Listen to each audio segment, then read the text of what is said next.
Isifo samatele sesidale umonakalo omkhulu emkhakheni wenyama ebomvu. Amazwe angomakhelwane kuleli, iBotswana naseSwatini asekumisile ukuthenga inyama kulelizwe. Abamabhizinisi emfuyo nabalimi abasafufusa ezifundeni umkhanyakude Kingcetshwayo naseZululand bashayeke kakhulu ngenxa lesifo.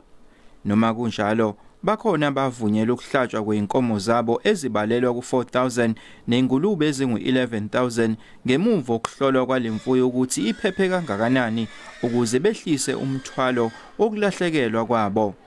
Indawo ebezithintekile kama-district amathathu bekuthintekile iZululand, umkhanyakude naKingcetshwayo. Wonke amadiphu alapho eduzane ayahambile ayobhekwa ngama-technician ethu nodokotela bethu belwane bathola ukuthi ke lawa ayathinteka. Zonke izilwane ebezingena kulawo madiphu zahamba zayohlolwa, kwahanjiswa kamagazi azo ku-national ukuba yobhekwa laboratory ukuthi kuhambe kangakanani. Kwatholakala ukuthi inamba ibingandile kakhulu kangako, inamba yangakhombisa ukuba nkulu njengoba besicabanga.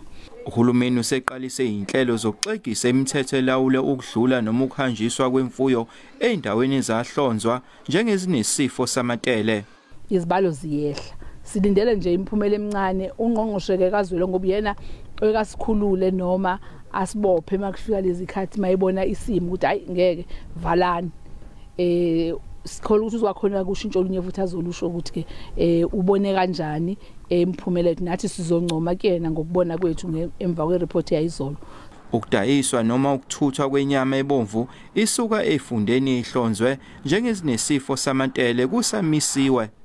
Ezindabeni ze SABC nginguvusi Khumalo eMoyi River.